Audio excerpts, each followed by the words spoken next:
And we're live. You're listening to the Hashgraph Enthusiast Show. Hosted by Brandon Davenport, aka It's Brandon D.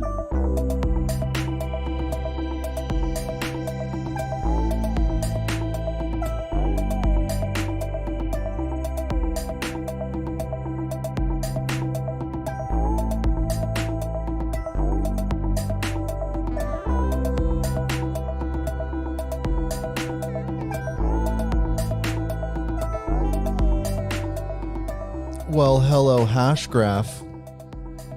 A new era is still popping off, seems like. We've been talking on the show recently about all the changes happening with, the Hedera ecosystem, all the different organizations, the good things happening, the bad things happening, things that are fair and unfair and fairly ordered. We talked about that letter from Charles. We talked about tons of different things. It definitely seems like when June started, there was this painful rebirthing process of this whole ecosystem, and I feel like we're just getting started. A lot of the sentiment is kind of still negative, I think, but I will say that when we look at the call for change that's been, really kind of been ringing for, feels like years at this point, in all sorts of different ways that we've talked about on the show.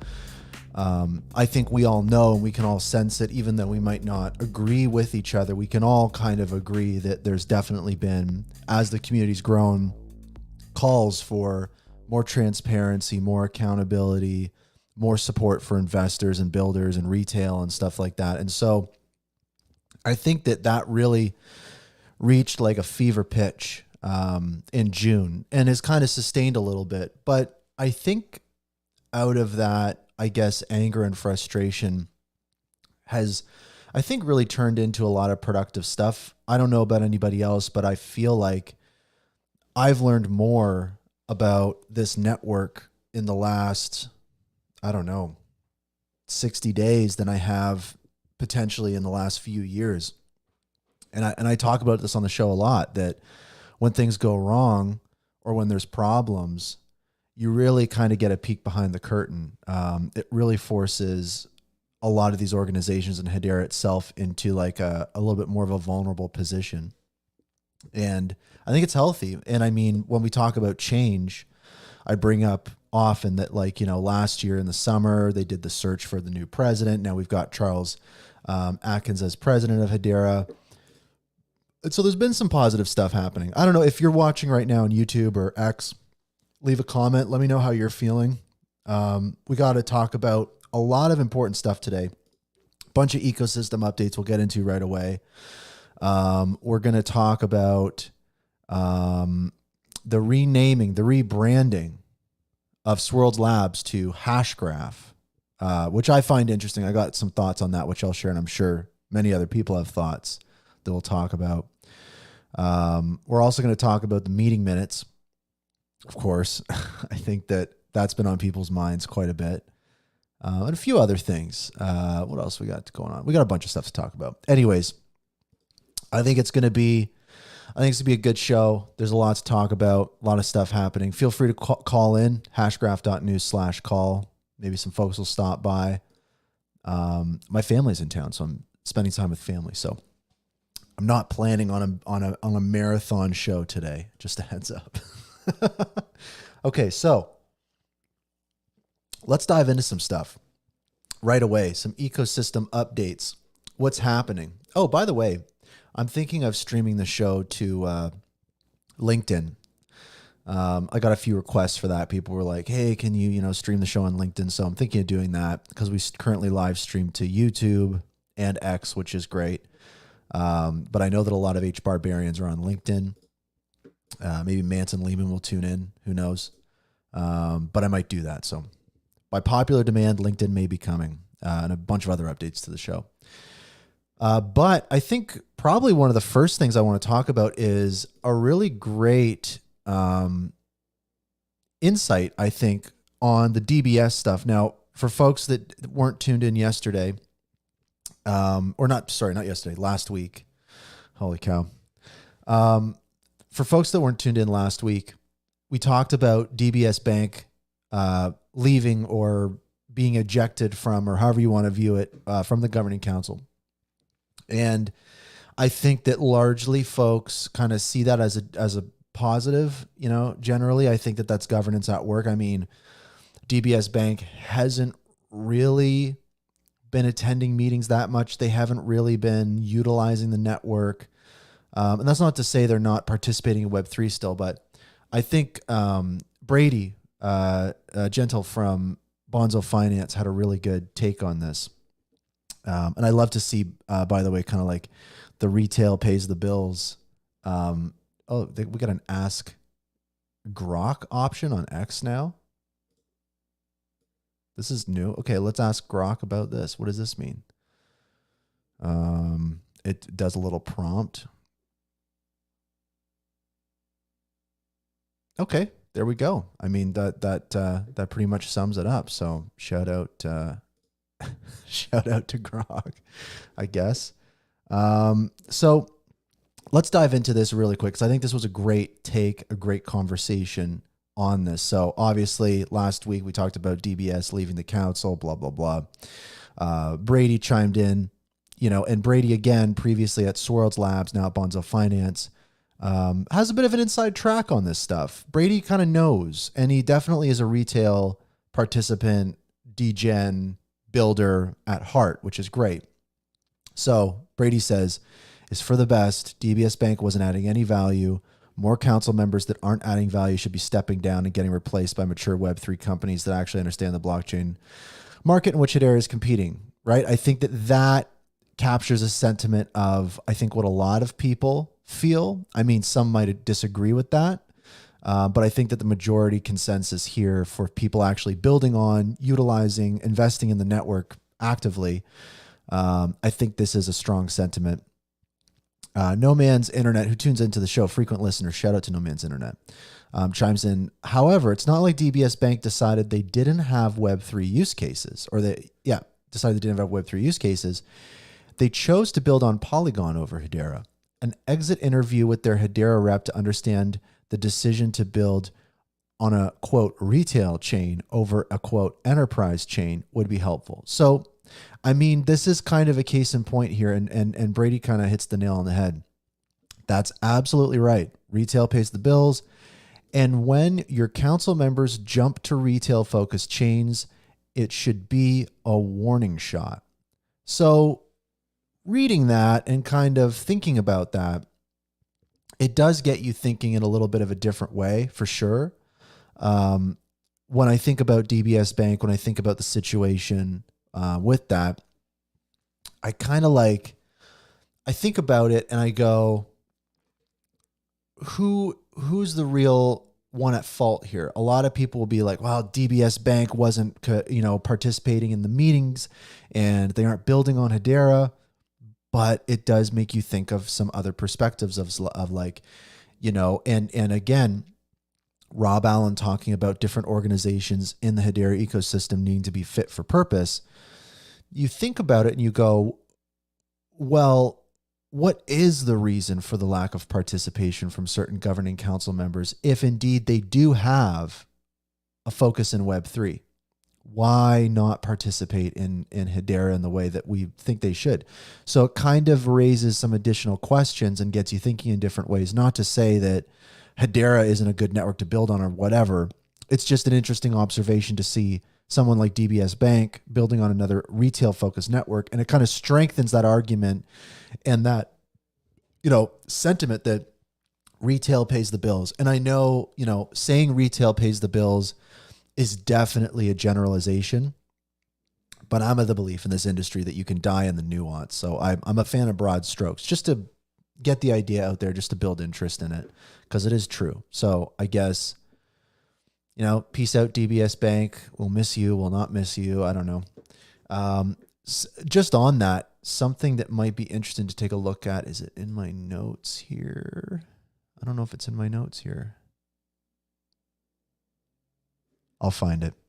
There was a great, on the Hedera subreddit, which, by the way, I love getting goofed on in the Hedera subreddit. I posted a tweet recently that, or I think I said it on the show, is like, most of the posts on the Hedera subreddit are just screenshots of Twitter. And so that got screenshotted and posted to the Reddit. So I thought that was pretty funny. But here we go. This is a good outlook, or not a good outlook. Sorry, the exact opposite. So this is the 2024 meeting attendance. An individual has kind of tracked this. This is a link to Twitter. And right here, this is the attendance summary of governing council meetings, right? So DBS, 0, right? 0 meetings this year DBS Bank has attended. So Ubisoft, the same. EDF, and ADF as well is one of those governing council members that apparently has this big, power grid, vehicle charging, smart city kind of use case thing. So it is sometimes difficult as well to reconcile the fact that there are potentially some of these governing council members building on Hedera, but aren't attending any governing council meeting minutes this year. And so Chainlink as well, 0 meetings. But again, we saw the news recently. I'll just kind of pull this up, just quick little side detour here. This week we saw Chainlink on Twitter announced Chainlink price feeds provide high quality tamper proof market data, integrate the HBAR USD price feed on Polygon. So people building on Polygon can bring in the HBAR USD price feed. So these are baby steps, right, into the kind of rumored Chainlink integration support, whatever it might be, in the Hedera ecosystem, which is pretty exciting. And that's something we've been hearing about. I had Grelf on the show, Gerbert the Grelf on the show recently, and we talked about how, on GitHub, on Chainlink's own GitHub, they're basically signifying they want to integrate Hedera. Monty, I mean, I agree. Retail is everything when it comes to crypto. It's a matter of life or dieth. So I agree. And I do think that, when we talk about retail, often it's framed as like this: we have to do enterprise or we have to do retail. And what we've learned, and I think this is what Hedera's president Charles speaks to, is like, retail is actually like a necessary stepping stone on the way to enterprise, right? And that's not just a made up thing. We see it playing out in other networks. And also it's what enterprises are saying to Hedera, right? Like, we're stuck in a situation where enterprises are going, Hedera, you guys need more retail activity growth, TVL. And Hedera is like, no, we want enterprise. And so it is this prerequisite, right? And that's why the DBS Bank stuff is so interesting, because you kind of see, well, they leave the governing council, but they're building on Polygon. So it's very, definitely shows that there are definitely changes that need to be made. But a quick note from Brady on the Chainlink stuff. Again, a detour within a detour here, folks. Brady says integration of HBAR price feeds with Chainlink on Polygon. Here's a quick recap of what it enables. Cross-chain bridging of HBAR for bridges relying on oracles. So, that's huge. We talk about bridges a lot in this ecosystem. We only have one, HashPort, and so it's going to be critical to have more bridging infrastructure.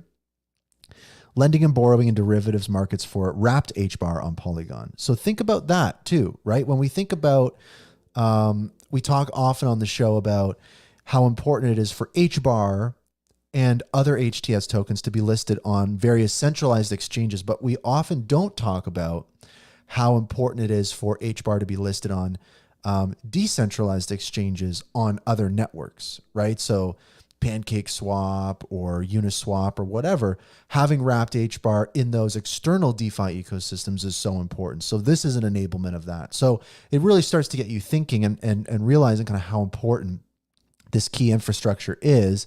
And, this is a governing council member that is making some moves for Hedera. And this is the key point here too, greater awareness for Hedera. right? That's really what it comes down to. So Chainlink 0.0 meetings attended this year. So making moves. It definitely shows that there's not a very tight correlation between the attendance rate of governing council members and usage of the network. Like that's what I'm learning, is that this doesn't really signify governing council members using the network.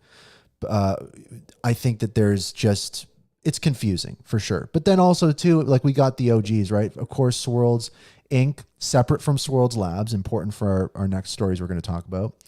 Standard Bank, Shinhan Bank, this is, I think, the most underrated governing council member. Magazine Louisa, hope I'm pronouncing that right, which I'm not.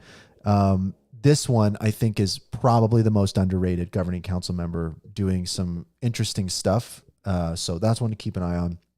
London School of Economics, IBM, DLA Piper, Dentons, Boeing, Avery Dennison, Australian Payments Plus, absolutely, of course. I mean, that's Rob Allen, and Aberdeen. So not bad. Like, I do have to say, like, to put a silver lining on this, there's something called, if folks aren't familiar, it's called the Pareto's principle. And basically it's the thesis, and it holds true most of the time, that 20% of the effort generates 80% of the results. So if you apply that to a group setting, that theory, if you have a group of 100 people, 20 of those people are generating on average 80% of the results. And you can kind of, it's also like a bit of a meme, right? When you're in a school project or whatever it is, if you're in a group of 5 people, it's usually, one person doing all the work and other people helping out. So that does apply, I think, to the governing council. You got a group, and generally I think that you're going to have 20% of these governing council members ongoing, generating 80% of the value. It's just a group dynamic type thing. From a meeting attendance standpoint this year, I mean, overall, this doesn't look too shabby. I got to be honest. Like, this is decent. I would say that this is pretty decent. But again, some of these governing council members here, like especially Ubisoft, surprisingly EDF. I'm very surprised by EDF. I think we're going to start to see some more governing council members go. I think that, to be honest, depending on how fast things are going, I don't want to say anything too crazy, but I wouldn't be shocked if we saw another governing council member leave before one is added, to be honest, because I get the sense that because DBS exited before their term ended, they didn't even stay the rest of their term. It does tell me that some decisive action is happening at Hedera. And so if that is the case, then I wouldn't be shocked if that were to happen. So I don't know, food for thought. Also, let's quickly talk about, that's boring. I don't even want to talk about that. It's so funny. I make notes and stuff, and as I'm doing the show, I look at it and I'm like, I don't even want to talk about that. 60 billion transactions, 60 gazillion transactions. There's a post I did for Hgraph, the mirror node service provider that I work for. Shout out to my boss. Love you. 60 billion transactions. There was a ton of posts made about this.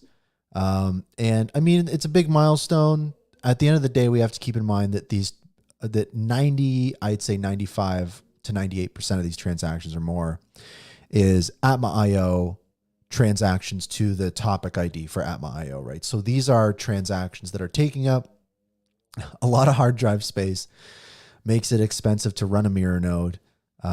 They subsidize the transactions going into the network, right?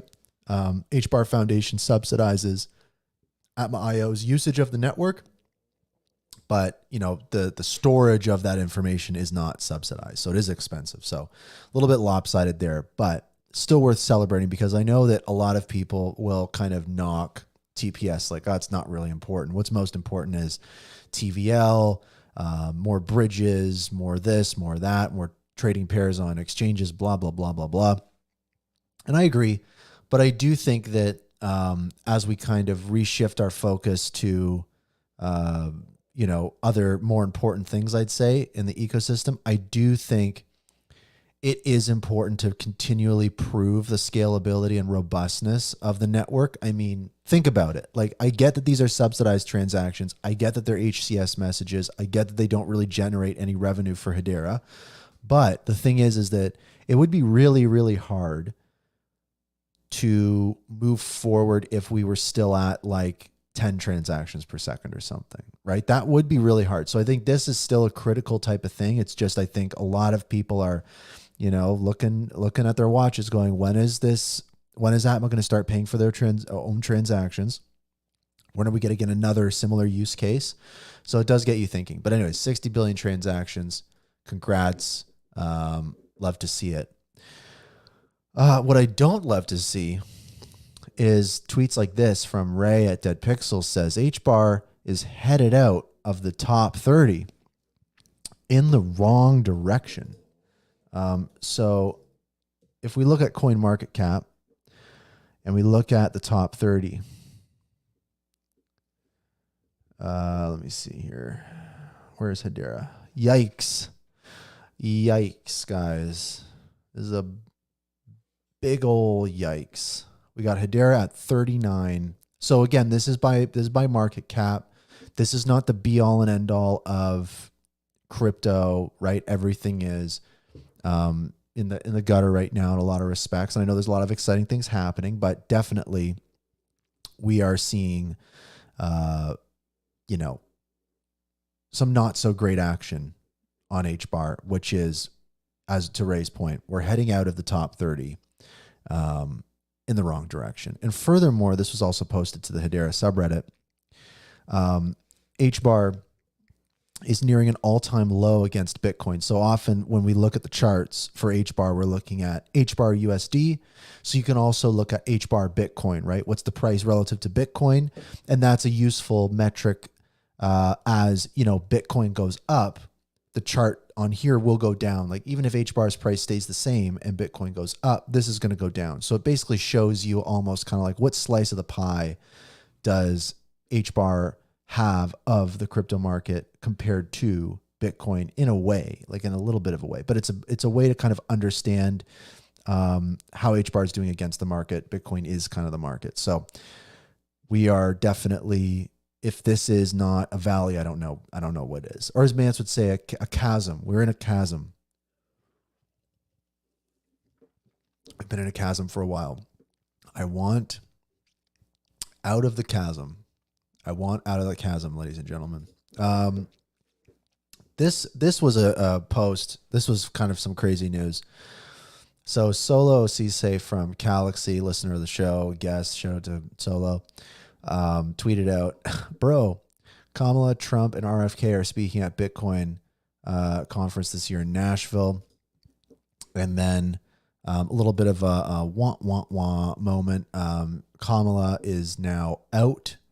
The CEO of the conference confirmed. So, I think that this is partially not a bad thing. I mean, she probably isn't like super embedded in the culture and in like what's going on. So maybe speaking at the Bitcoin conference probably wouldn't be the smartest idea, but it is what it is. It sounds like that conference is going to be crazy for a few reasons. And one of those reasons is apparently, Karate Combat will be at Bitcoin Nashville. Apparently it's going to be really amazing. I know that the HBAR Bull, Earthlings, Bonzo Finance, a bunch of people are going to be down at the Karate Combat event in Nashville. I think it's Thursday. So it's going to be a big one. And I think this kind of got some people excited. So Hawk Tuah girl is on her Instagram and she's like, I will be there at Karate Combat. And I think she also challenged Jojo Siwa to a fight at Karate Combat. So the chaotic energy at this event is going to be off the charts, I feel. And I mean, again, we saw Joe Rogan at the last Karate Combat. So who knows what's going on? I think that it's going to be very interesting. We saw a comment here. Everyone wants out too. Retail not getting paid. I mean, it's not like retail has to get paid.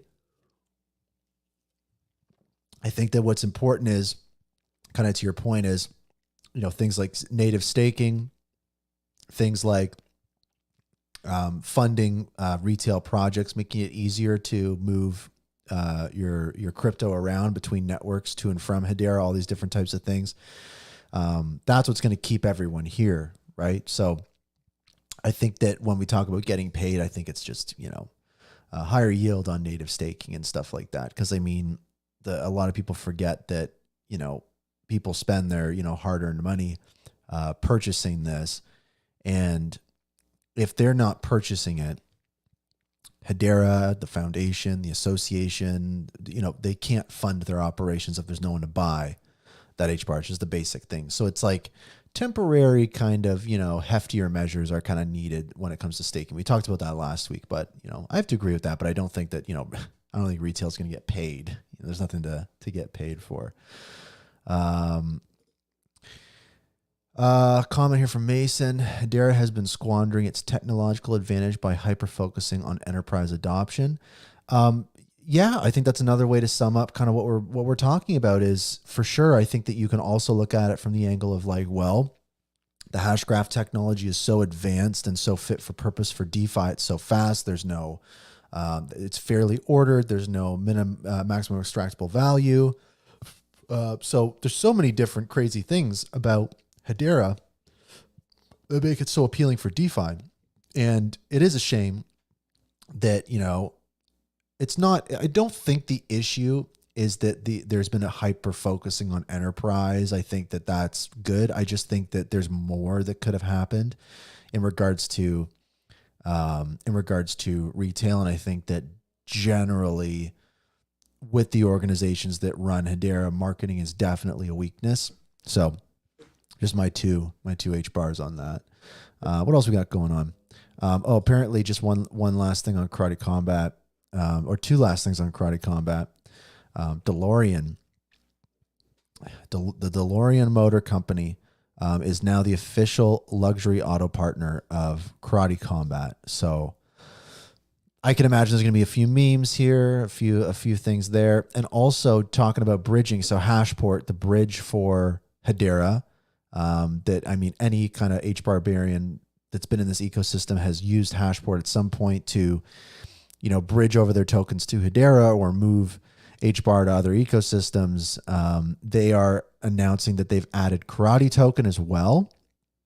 So that means that Karate token can now be bridged in and out of the Hedera ecosystem, which is really important. And also HashPort has announced that they've added support for Hashpack's pack token. So what we're starting to see here is the bridge for the Hedera network, adding more support for more tokens. And then the other question too is like, when is HashPort going to add more support for other networks? And I think that's really what it comes down to, is like, to kind of the points that people have been leaving in the comments, is like, I think that it just means that we need to invest more in this retail infrastructure. And the reality is that you can't have like just one bridge. HashPort is our one bridge. We need, some ecosystems have dozens of bridges, right? Like, so you just need more open doors in and out of the ecosystem. And we just don't have that quite yet, but it's great to see our bridge that we have, becoming more and more robust. So, I mean, shout out to HashPort for holding it down. I don't know what else to say. It's our only bridge. So it's important that they're here. Also too, a little bit of news on, from BankSocial, a, use case on Hedera in the credit union space.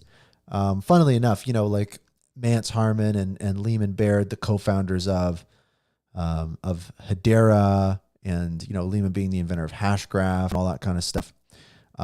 Their whole thing was about credit unions and stuff like that. So, I think that this is interesting. I mean, Mance is joining as on the BankSocial advisory board. So BankSocial is a project, I've been following along. I've had John on the show before.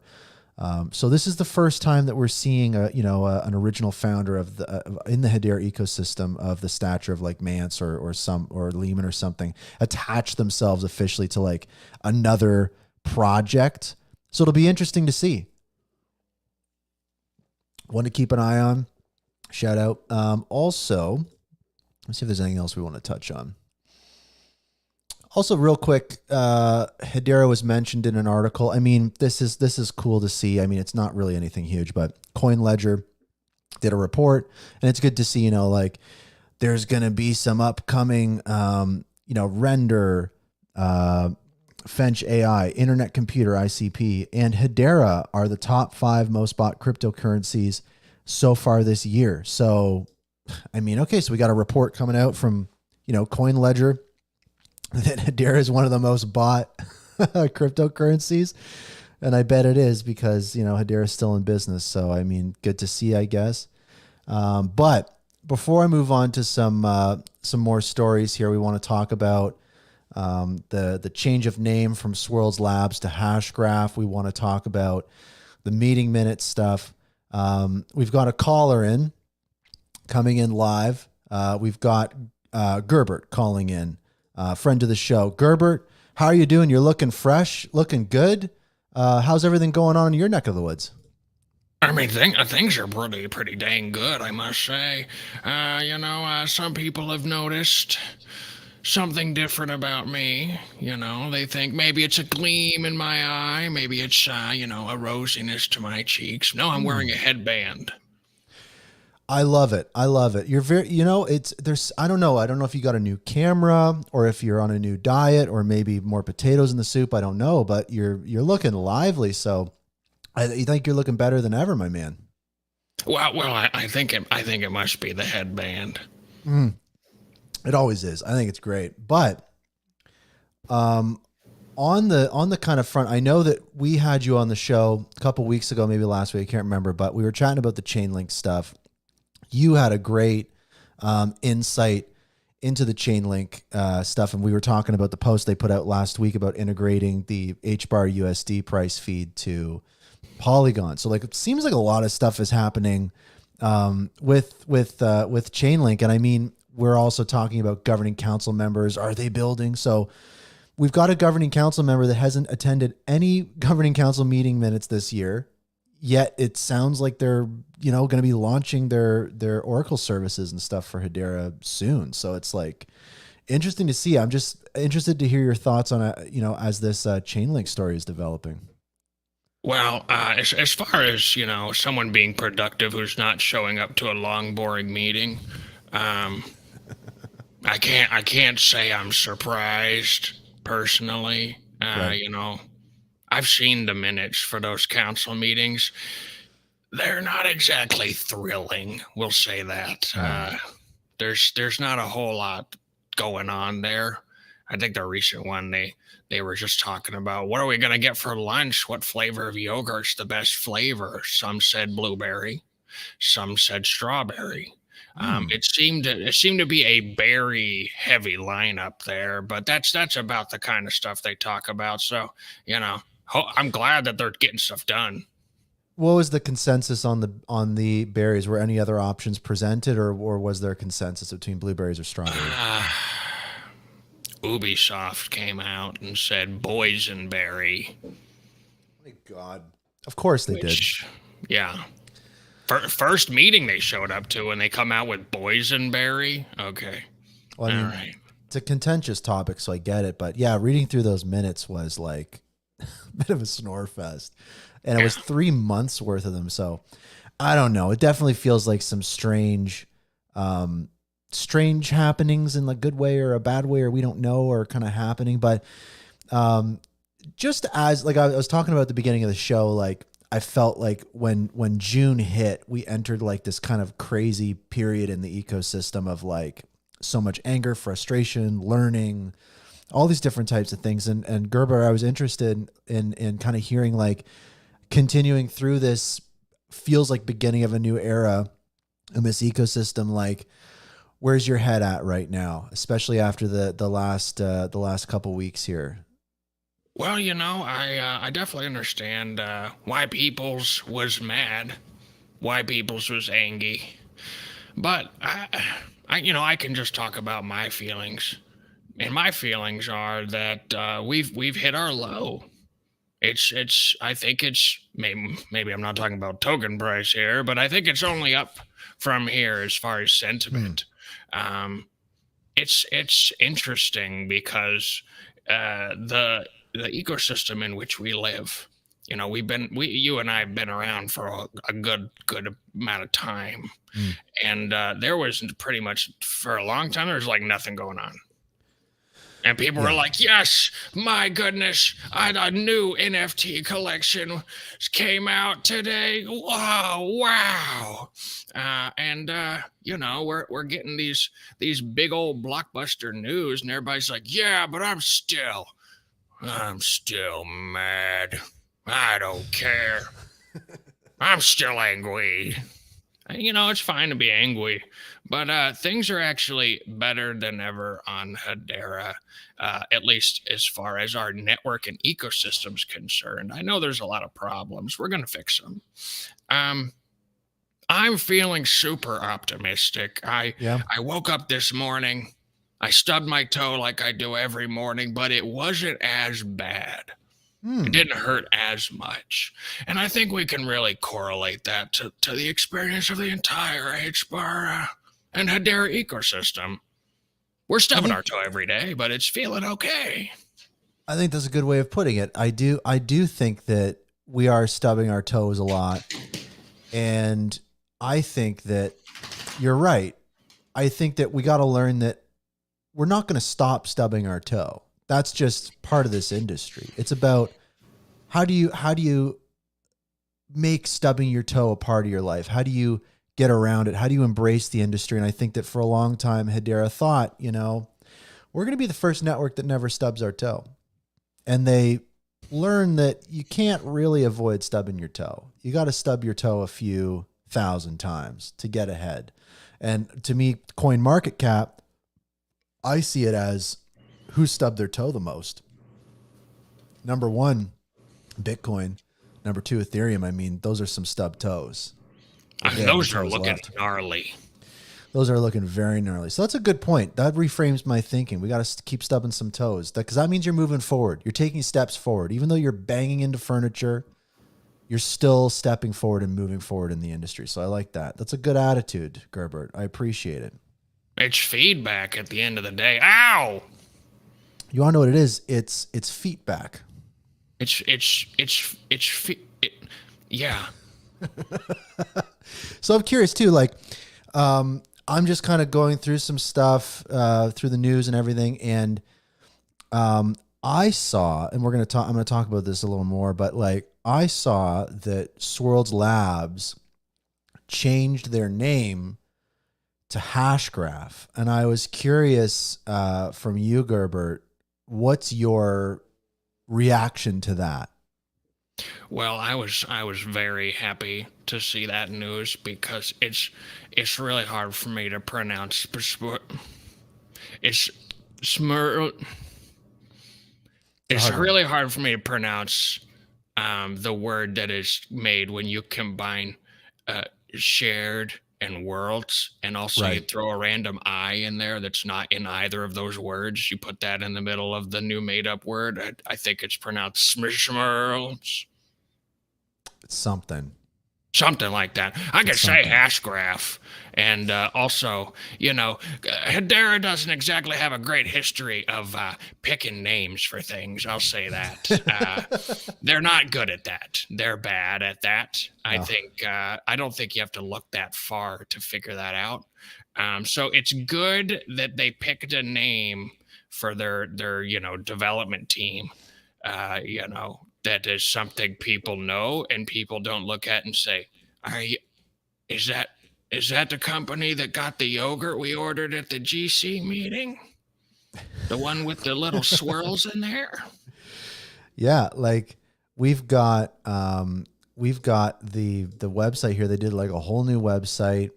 We got Eric, the CEO here. We've got all the different stuff happening. We got May. We've got Red Swan, we got Acor here. So like it's got the new website, they're popping, they got a new brand, they got the logo. What do you think of the logo, Gerbert? I've heard some feedback on the logo. Some people like it, some people don't like it. What are you thinking? Let me see it again. Let me see it again. Here, let me show you. So this is the logo. It's a hash. What? It's a hashtag Okay. or a hash graph. So what's that stuff in the background? I think that might be outer space, maybe. I don't It know. kind of looks like a bubble. It is a bubble. They have it's hard to find a version of the logo here. There's their Twitter. So there it is right Oh, there. okay, that's all right. That's a little less confusing. I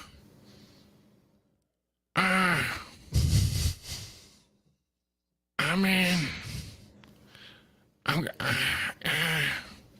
it's not great because here's my thing. What's your thing? We see in both cases you just showed me, it's cropped as a circle. What happens when it's not cropped as a circle? That is a good question.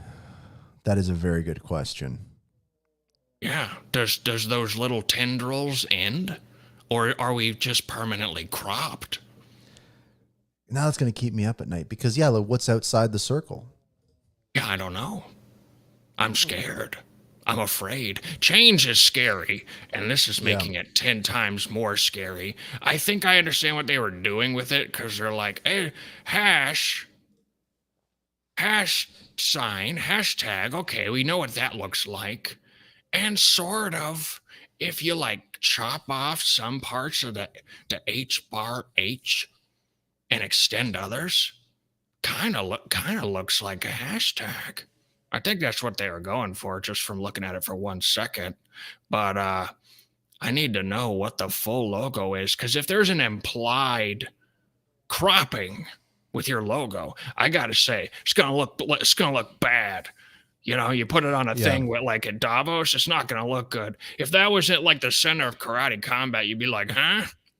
I know the HBAR logo's in a circle, but there's not an implied distance.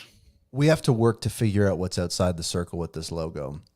What is it connected to? Maybe this is just maybe what we're seeing is just a small piece of some other crazy thing. Like maybe this is, I don't know what this could be. Now my brain's going. But beyond the logo, like I'm trying to think, I think that the main question other people had was, what else is changing at Swirlds? Like they have the new CEO, they got this, they got that. And this rebrand definitely, it can't just be for no reason. There's got to be some kind of other stuff happening. So that's where my head's at now, like looking for those signals of like, what else could be happening? I'm thinking it was really interesting. I don't know if you saw that video, Gerbert, but it was, the little video where Lehman was talking about, and he was mentioning, I think for the first time in years, like the shared worlds type thing of like, you've got a private ledger for your game that connects to Hedera and all these different types of things. And we also saw Eric talking about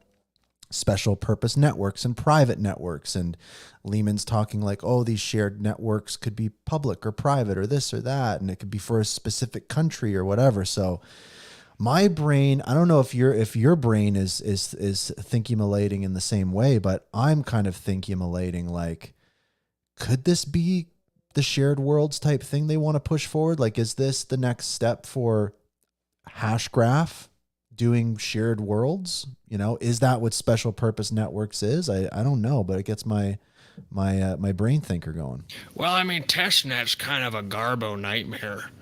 So some people might want a private Hashgraph to do testing that people can't always see. And, testnet is kind of stinky.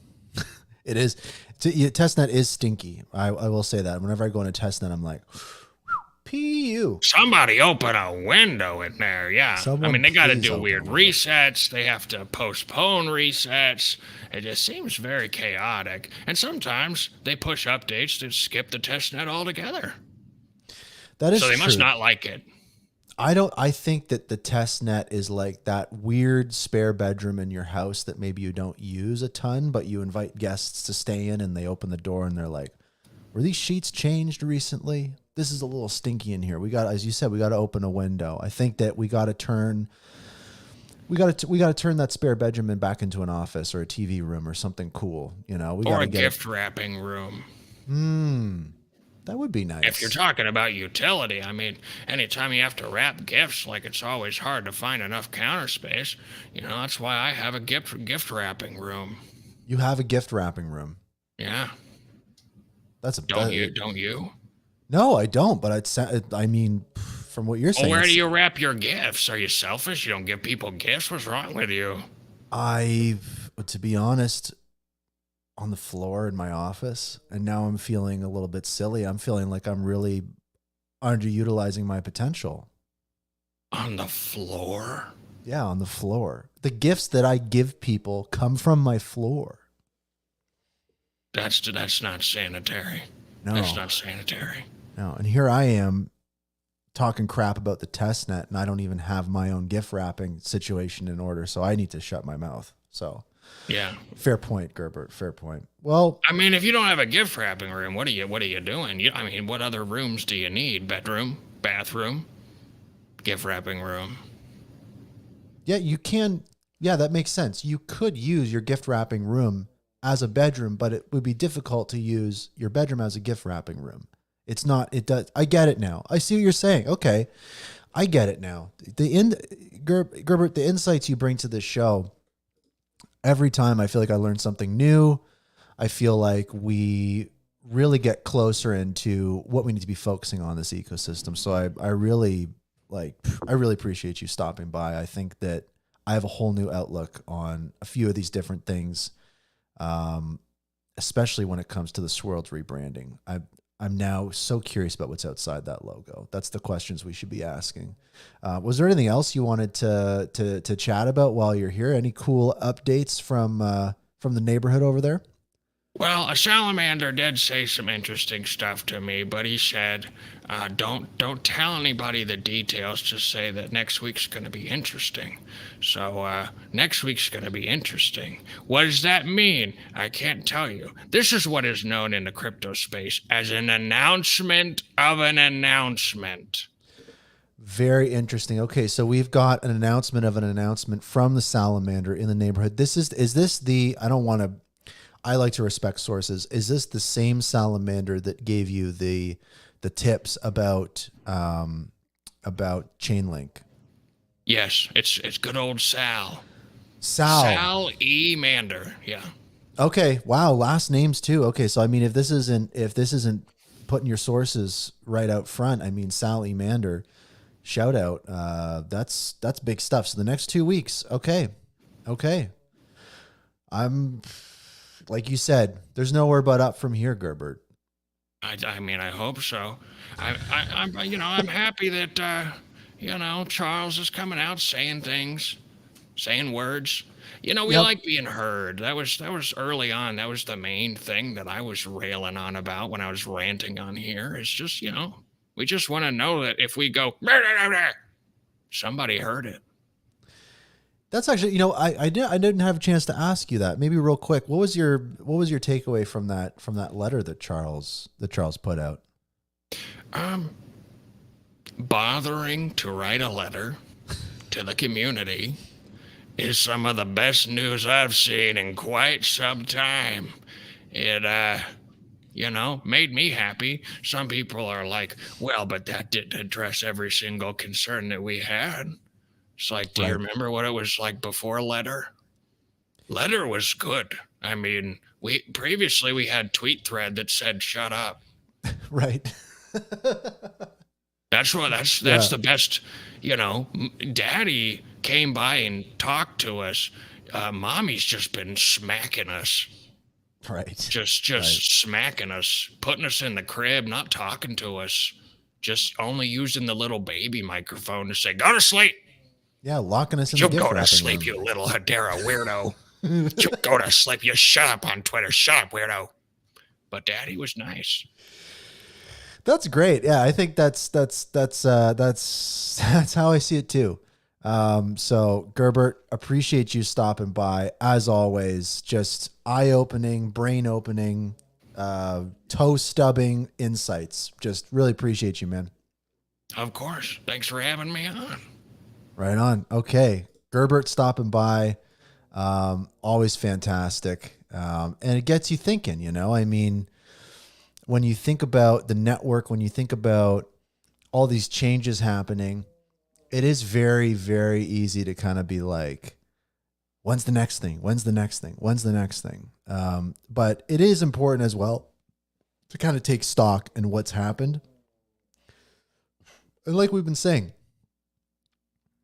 these last 60 days or so, I think that so much has been happening. Both, I think that it feels like so much has been happening in the public, in the community that we can all see.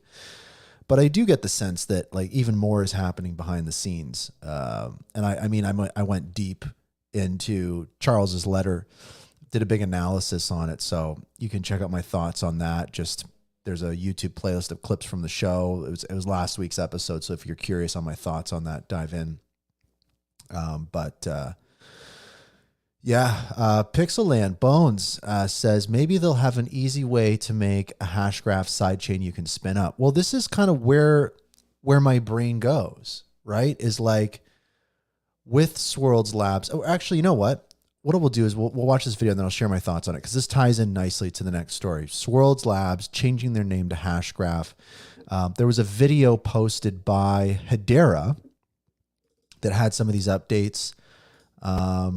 And let's just watch this because I think this is a great way to kind of intro this next story. So let's check this out. Eric Piscini, and I'm here to share some really exciting news.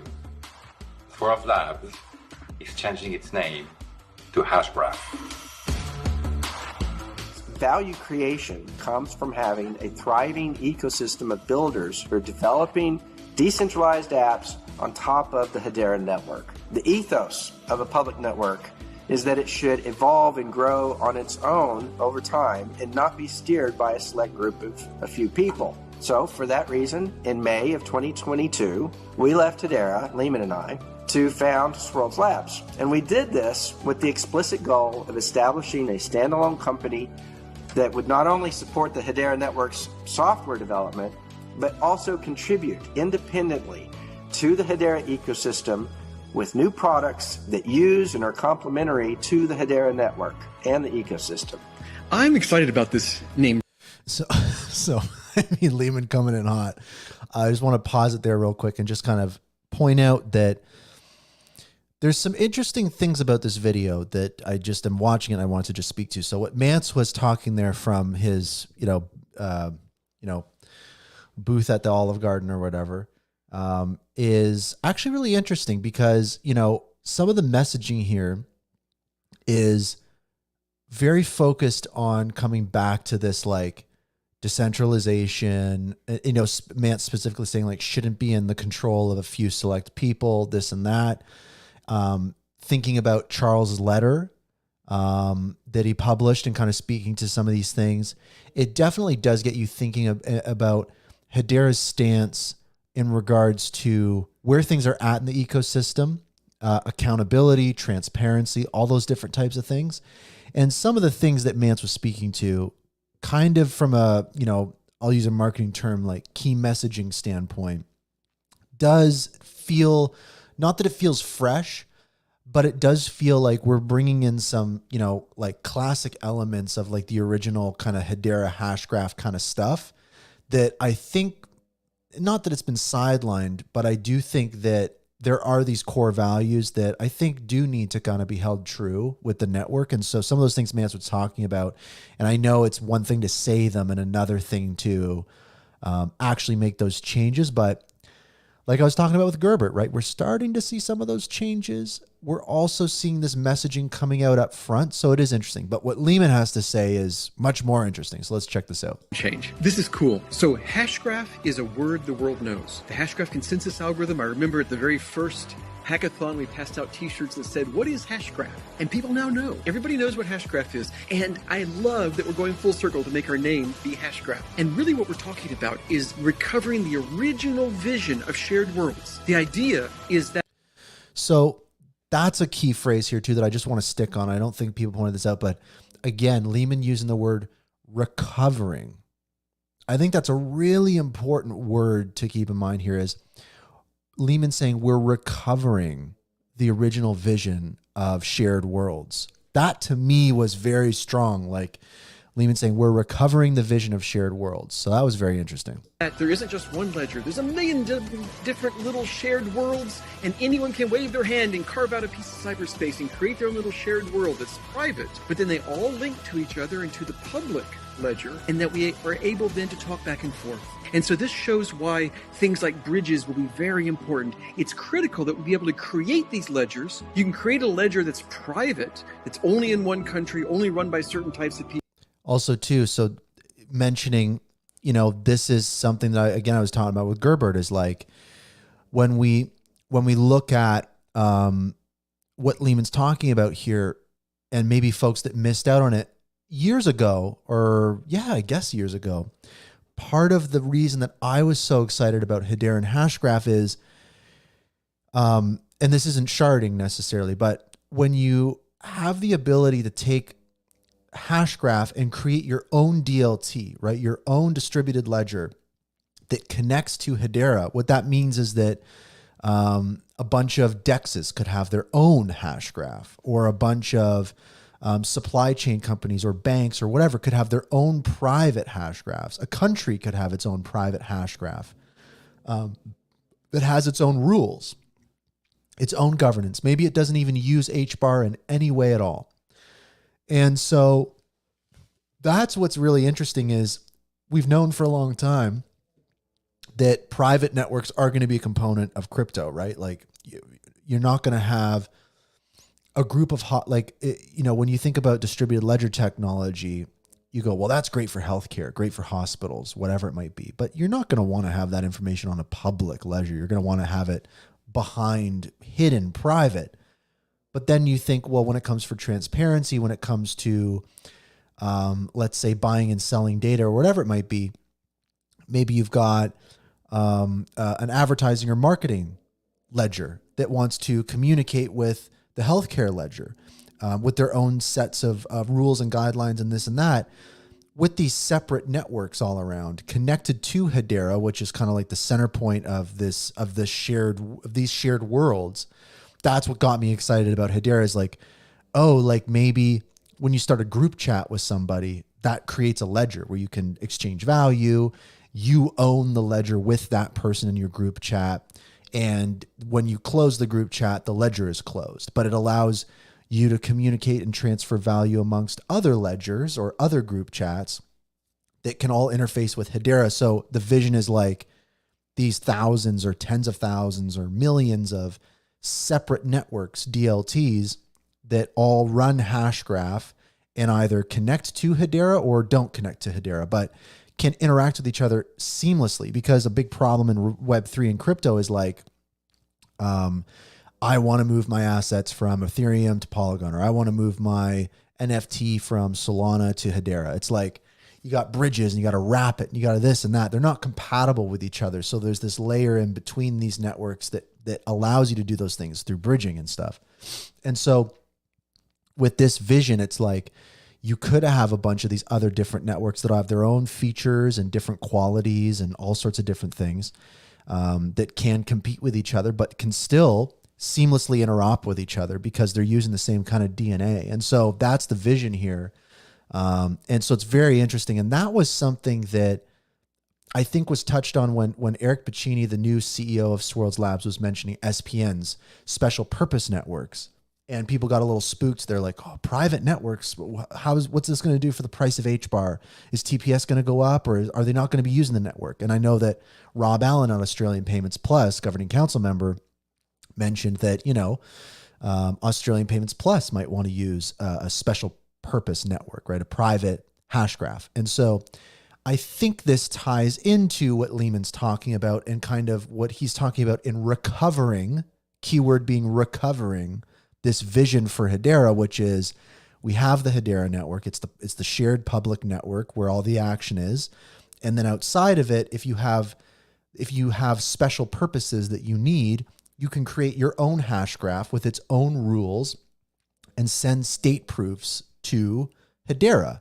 So you can communicate with all those other shared worlds with your own rules and stuff. So it's all very interesting. That was a key aspect that excited me most about Hedera when it comes to scale, knowing that not every use case is going to be built on the public Hedera network and going to, process a cajillion transactions, right? So it is this kind of grand vision that I think has been lost a little bit in recent years with, the lack of focus, the lack of attention to short-term goals and survivability of the network. And so again, Lehman's saying, we want to recover the kind of like the Hedera vision is very interesting, but let's continue. People, and then you can have Hedera is the public ledger, and then you can have them talking to each other. You can even imagine private ledgers that are temporary, like while you're playing a game, one is created during your game, and after an hour, it shuts down when your game ends. And then it talks back to the major ledger, the public ledger, and records things. So I love this idea that we are now coming full circle, and we will be able to do this now under the name of Hashgraph, which is exceedingly exciting to me. I couldn't be more excited about building on the top of the vision that Mans and Lehman set for us about 6 years ago. I want Hashgraph in the future to be a verb. I want people to say, did you Hashgraph your application, your business model, your idea? And together as an ecosystem, I know we can do that and push the limit of what can be built with the Hashgraph technology. I don't know if people are going to be saying, did you Hashgraph that quite yet? But very cool idea. But for me, there's a lot to unpack here. And I think that, again, what's most exciting for me is starting from, at least my perspective, and I might be wrong, but starting to get a little bit of clarity in how private networks are going to play a role in the Hedera ecosystem. And I don't think it's this kind of pivot or sudden shift or change from Swirlds Labs, now Hashgraph. I don't think it's that kind of thing. I think that it's more so what Lehman's talking about, which is recovering that aspect or that vision of the network. So I think that that's an interesting thing. And it's not just enterprise stuff. Like I could totally see, for example, a DEX on Hedera, right? Sometimes there's aspects of this network that don't work really well for a DEX or an NFT ecosystem, right? Token association, what's that? Or whatever it might be. Maybe they want to move to their own network with its own rules, its own optimizations. It's a special purpose for these things, but have the freedom to completely and seamlessly interop with the public Hedera network and have that be a seamless experience for the user. And so it does get you thinking about what the future might look like for Web3 and this kind of understanding that it's not going to be one monster network everything's going to live on, right? It's definitely going to be this nebulous cluster potentially of thousands or however many networks. So it's very interesting. And the definition of what a network is, like Lehman's saying, it's like, maybe it is like a network of hospitals or an entire country or whatever it might be, or it's your game you're playing or something, or a document that you're editing. So it's very interesting. So that's kind of my take on kind of the video, but diving in a little further, there was an article published on the new kind of Hashgraph website. It is going to be weird because one thing that folks might not realize is a little bit of history here. Let's go down memory lane here for a second. And I'll get some memory lane music going. Back in the day, when Hedera was starting out, right, there was Swirlds Incorporated, which is on the governing council, as people know. And Swirlds is separate from Swirlds Labs, right? Swirlds still exists. And when Hedera was created, it was a new entity that used the Hashgraph algorithm from Swirlds. And Swirlds became the permanent member on the governing council. So that was that kind of period. And when Hedera got started, it was called Hedera Hashgraph. And all of the social profiles were called Hashgraph. And so myself and everybody in the ecosystem, we never referred to the network as Hedera. We referred to it as Hashgraph, right? Whenever I was talking about it, I never really used the word Hedera. I would just say, oh, this is Hashgraph. It's the Hashgraph Governing Council. Like, it was very different. And then I remember I talked about this on the show literally years ago, 100 episodes ago or whatever, that Hedera rebranded from Hashgraph to Hedera. So that was a big moment. And then the kind of decentralization component came in, where we got the HBAR Foundation. We got Swirlds Labs. People left to those organizations, all those different types of things. And so what they're talking about in that video of like this full circle moment is now we do have an organization named Hashgraph again, right? So that's also another layer of this, is Hedera used to literally be named basically Hashgraph. And so there's so many different aspects to this that, to be honest, can be confusing. I do think that there's a confusing component to this, but I do think that in the long run, it makes sense. So that is what it is. So anyways, quick history lesson. But let's continue on. So there's this article that they published, Hello Hashgraph, the next chapter in our journey. Now there is some interesting excerpts from this that I will read. And this is authored by CEO Eric Pacini. So here, Eric writes, Lehman and Mance have laid out an inspiring vision for what's next, what they call shared worlds. This concept envisions an internet of value where different DLT networks converge seamlessly, connecting traditional enterprise with DeFi. It's a vision that deeply excites me because it aligns perfectly with our mission to innovate and lead. So that's kind of what we were talking about. So they're really hammering it, right? This is Hashgraph's vision, is having Hedera be this center of the nebula and creating a future internet, as they say, or trust layer of the internet, where everything can have its own network, connect with each other seamlessly. And for anyone that kind of looks at this and goes like, well, what does this mean for HBAR? What does this mean for TPS? If all the transactions are happening on another network and then there's just one state proof sent an hour to Hedera, or whatever it might be. What I would say is think instead about like, what does the ecosystem look like in that shared world? There might be more money to be made in that shared world than there is on Hedera. So, and there might be more TPS there than there is. So it's very interesting to kind of see what that looks like. And does that shared world use HBAR, or is there a different gas token essentially? Or is there no gas token?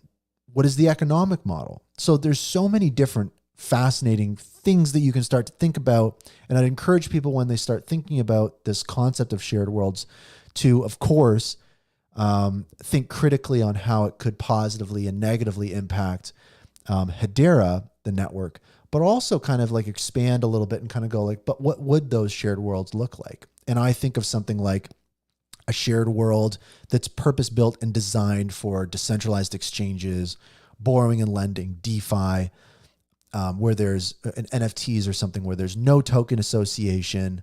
There's way more focus put on it. Maybe there's a foundation, a part of that. Maybe it has a different gas token, a different fee structure. That's where things start to really thrive. And it's instantly interoperable with the, real estate shared world. And things can move back and forth. So there's all these kind of different ways you can think about it. I mean, that's probably a horrible example, but that's just kind of the thinking I kind of do with this stuff. It's looking at the opportunities too. And this is also an important excerpt from this article, which is the demand for private uses of Hashgraph is growing, especially in regulated markets where tailored solutions are crucial. While we continue to support Hedera as a general purpose public network, our focus at Hashgraph is expanding to include private networks and specialized use cases. And I think that this right here is where people might find cause for concern. Specifically this part. While we continue to support Hedera as a general purpose network, our focus is blah, blah, blah, blah, blah. So it definitely, there's no way to get around that the focus on Hedera from Hashgraph's perspective is changing, whether it's growing or shrinking or whatever it is. There's definitely some change happening. So I think this is what we keep an eye on. And again, this kind of, for me, the key question is, are special purpose networks and shared worlds the same thing? If so, that's really interesting. If not, then it's a different type of conversation where, you know, is Hashgraph going to be licensing out Hashgraph to organizations in a capacity that isn't a shared world? That's just literally software licensing. So it is interesting. There's a lot to think about. There is some stuff to criticize. There is some stuff to think bigger about. But overall, I think that what we're asking for in this ecosystem is change. This is movement. This is change. And I think that it's going to be interesting to see what things moving forward looks like. And, you know, I think people definitely have some questions, and I think that we'll get answers as we go. I know that Charles, the president of Hedera, retweeted this. So he's in the loop.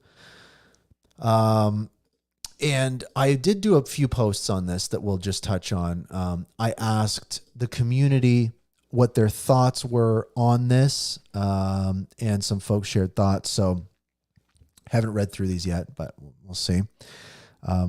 Stein.hbar says, you don't just rebrand an entire company because you can. Hopefully something big is on the way. So, I mean, fair. That's a good point. You're not just doing this just for the sake of doing it.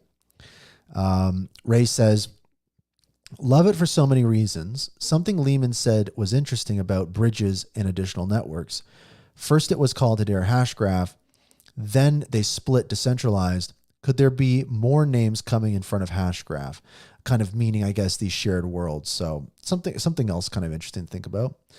Better name, better branding. Hashgraph is the innovative entrepreneurial arm of the ecosystem. If I could invest in them rather than the moribund governing council arm, I would. So obviously there's some people that are stoked about this more so than even Hedera itself. Hashgraph spearheads Hedera's marketing, product innovation, and technological development. So will they be in charge of marketing now?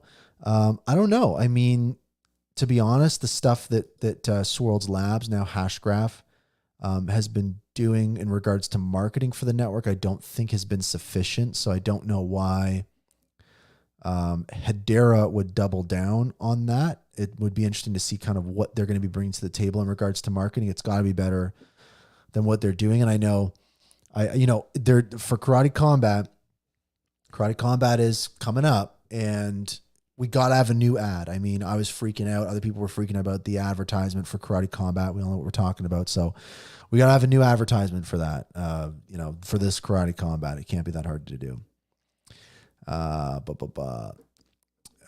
Since Lehman and Mance both came from a military background, I see it as a cross-domain bridging capability. Think an IPR net versus SIPR net to keep private data private and off the public DLT as long as it doesn't create another token. I'm bullish. I didn't know what they were talking about. So they explained they are terms used in the government for unclassified NIPR and classified SIPR networks. The unclass connects to the global internet with restrictions, and the class basically is air-gapped with the information remains secured. So that's a kind of interesting way to look at it, like a private hash graph that's, effectively like air-gapped versus a public hash graph network, which is connected to the Hedera network. It kind of, you could see that parity there. They want to pivot to private ledgers to actually generate some revenue from Hashgraph tech. I mean, fair. I mean, maybe they're just licensing Hashgraph.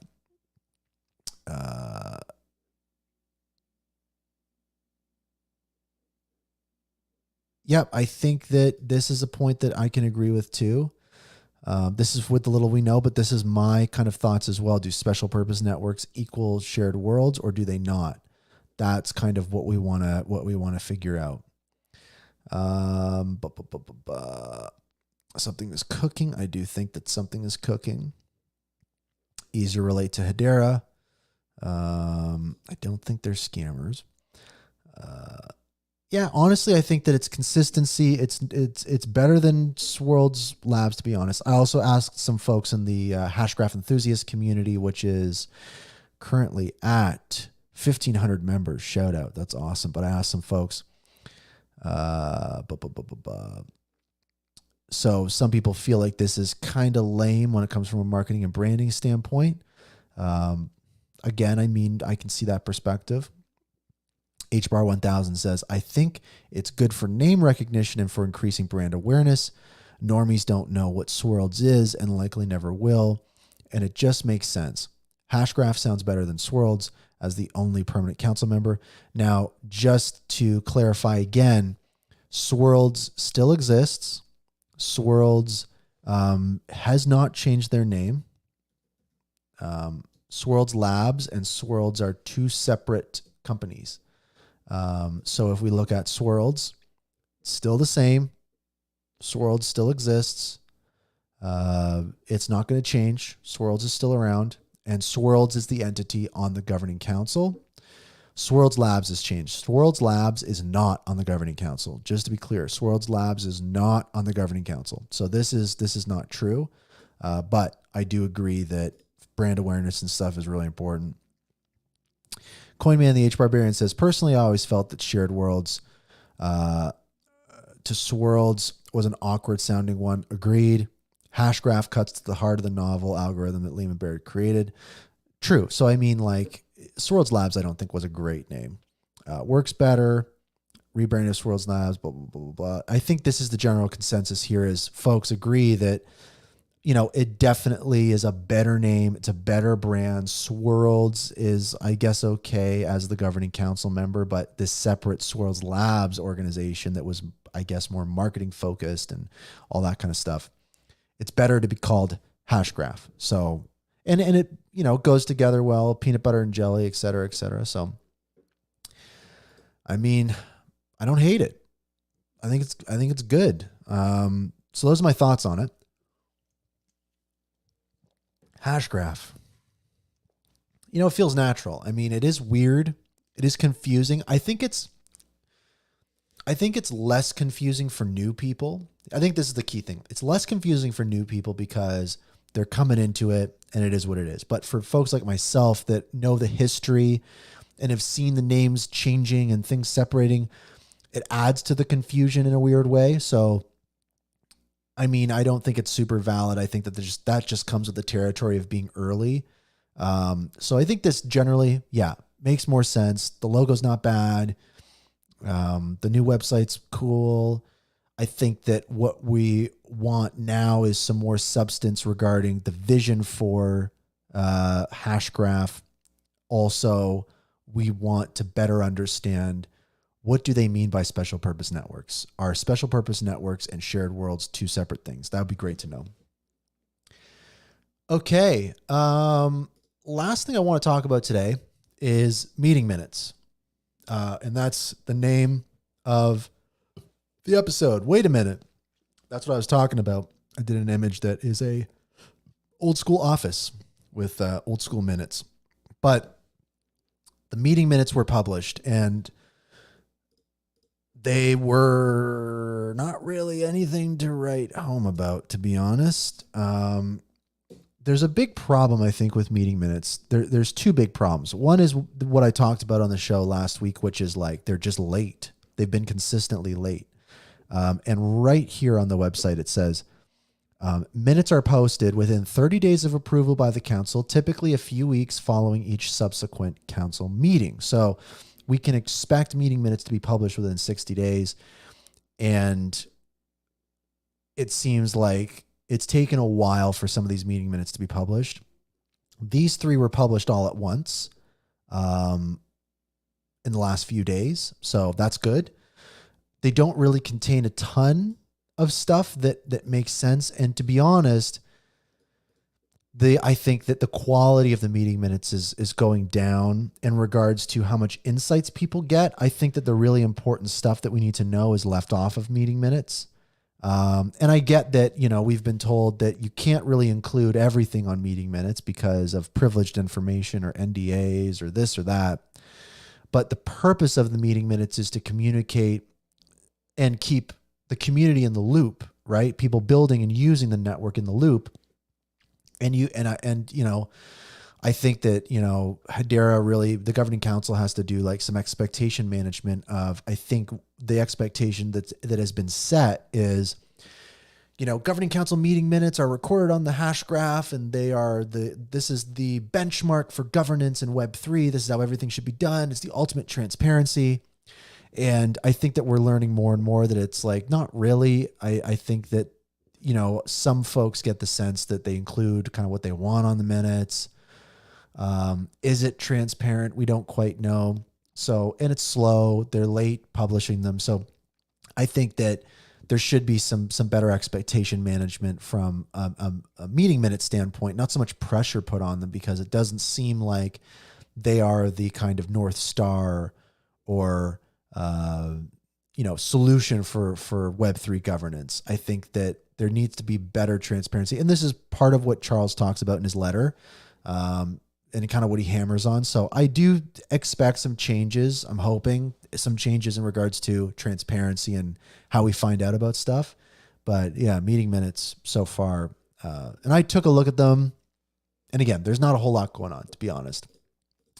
But there was some stuff that was found, and I'll just kind of share a couple of those that the community shared just because this is fun. So one of them was from CoinMan. So CoinMan looked through the May 2024 meeting minutes and found this section that highlights that, quote, Professor Tom Kay and Jeremy J. from the London School of Economics demonstrated a commercialization project to run the Hedera network involving smart contracts for content licensing. Right? And then Rob Allen on the governing council at Australian Payments Plus responds, they are great guys with a great use case. So again, this is a great example of we get a peek about what's happening, but we're not really in the loop, and that's fair, but it's slow. We're just learning about what happened in May now. So cool, right? A cool little tidbit. Something else shared by the community, I kind of asked folks what they thought of the meeting minutes. This was something shared by Hedarian Z, a community member and longtime listener. They point out this section, which I found especially interesting. Simon O and Kate B discussed the recruitment rewards policy that the board rolled out during the council meeting on September 13th, 2023. And a quick refresher for people. So in September, there was this program launch that was, we'll give you $50,000 if you can bring a governing council member on board, an incentive program. So for example, if you were able to take an organization, an enterprise, and onboard them into the governing council and have them approved, you'd get a $50,000 kickback. So it's a pretty standard kind of incentive program, both inside of organizations and outside of organizations to do that. It was pretty standard. But the interesting thing here is continuing, having examined the policy and its effectiveness and acknowledging the strong membership pipeline that has developed outside the policy scope, the board has recently voted to sunset the policy. Kate and Simon shared the board's approval timeline through which the policy will terminate. So you can look at this positively, right? The positive thing is, hey, this incentive program did its job. It's no longer needed. There's a healthy pipeline. The pipeline of new governing council members doesn't need to be incentivized. It's strong. Great. That's the great way to look at it. The other way to look at it in the negative sense is people didn't really participate in this incentive program. The $50,000 wasn't enough, maybe. Maybe the pipeline isn't so healthy, even though they say it is. So that's kind of two ways of looking at it.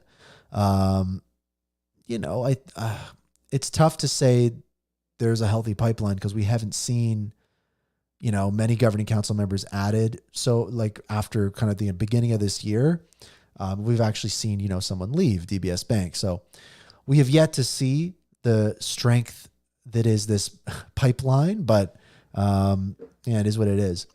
Continuing on with some of these thoughts. This was somebody sharing some thoughts on the new integrity policy. So this was a section highlighted by Brett McDowell. I'll just read this. So this was in one of the minutes.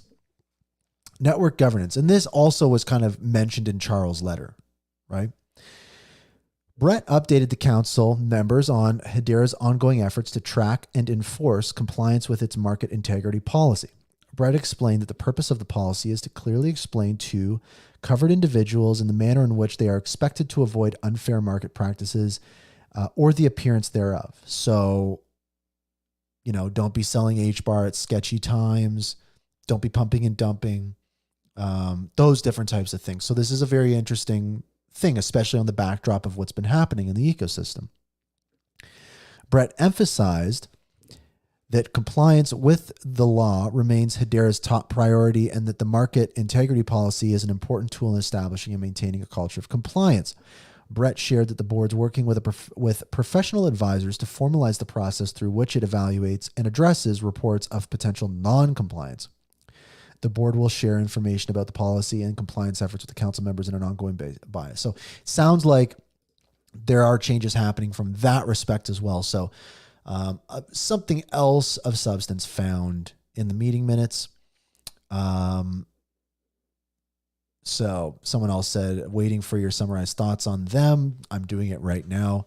I hope you're watching live.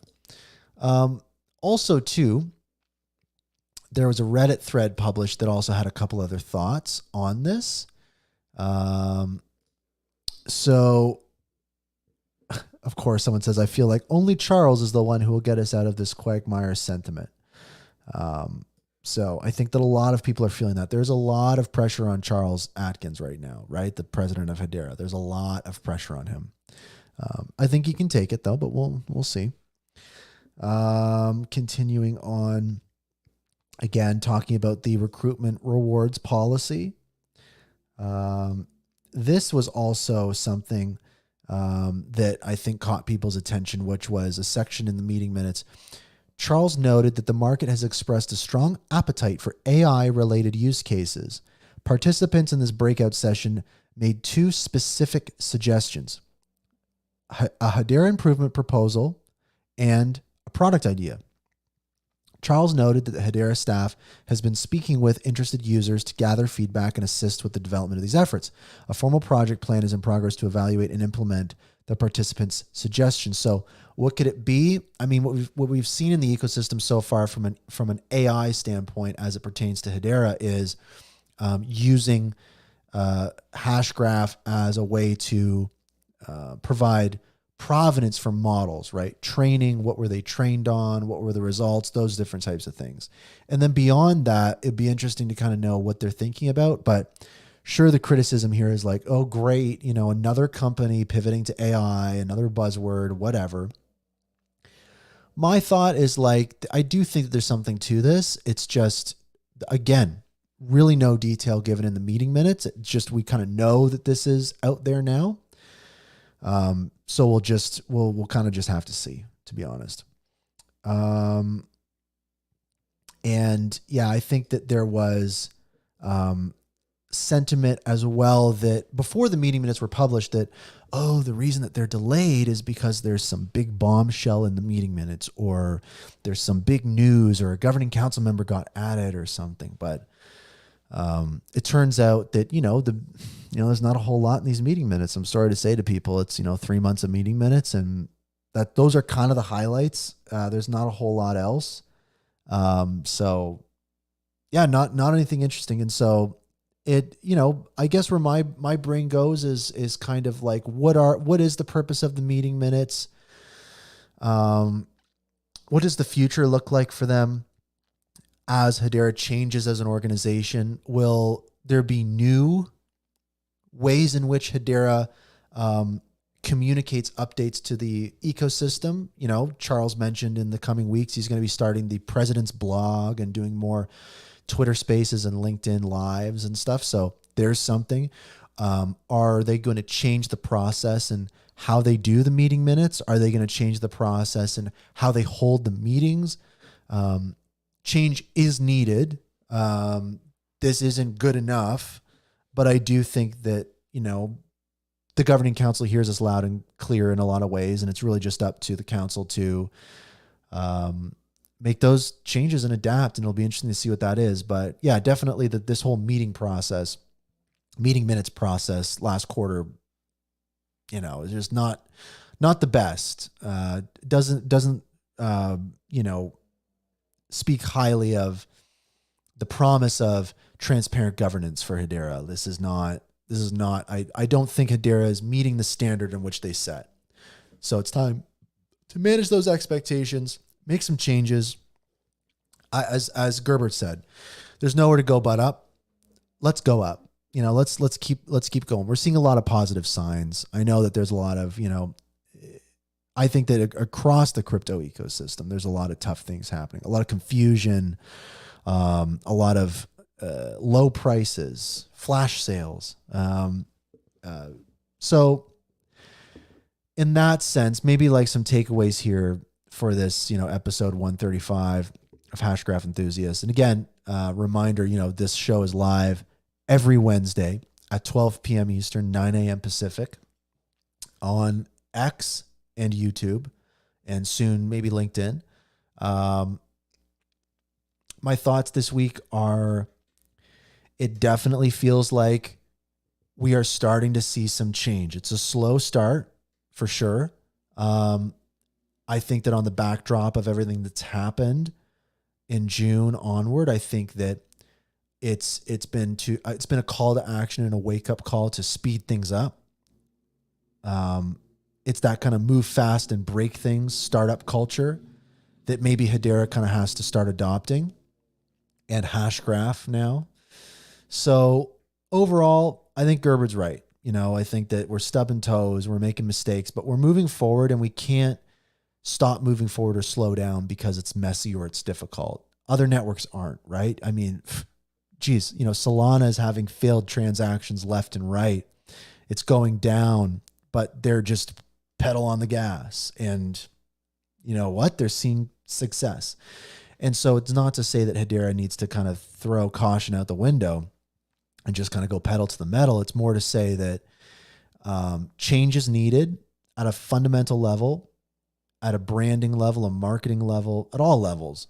And I do think that the community and the users of the network has a lot of those answers and ideas, and Hedera and the governing council needs to really listen. And I think that that is happening. And so really it's just about now, how fast can we go? Because time is not on our side. And a lot of people are definitely pointing to the fact that these next 6 months are so critical. This next half of the year for Hedera is so important.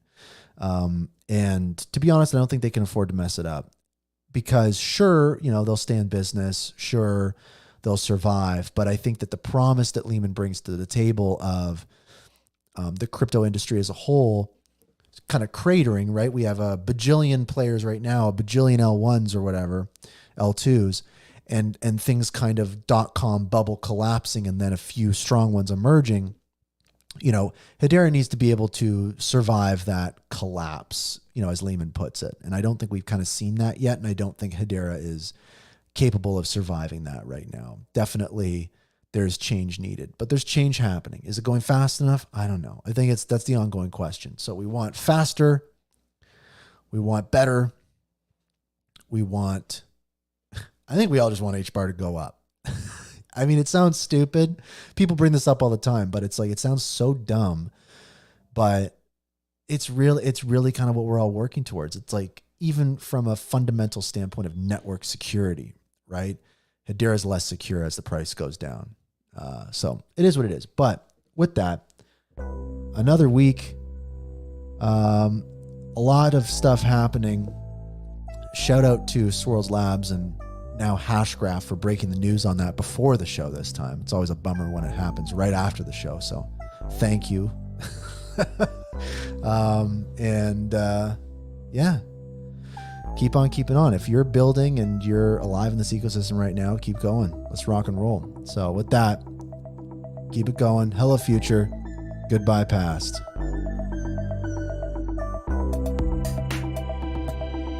Thanks for listening to the Hashgraph Enthusiast Show, hosted by Brandon Davenport. Listen to past episodes and support the show at itsbrandond.com/HBAR.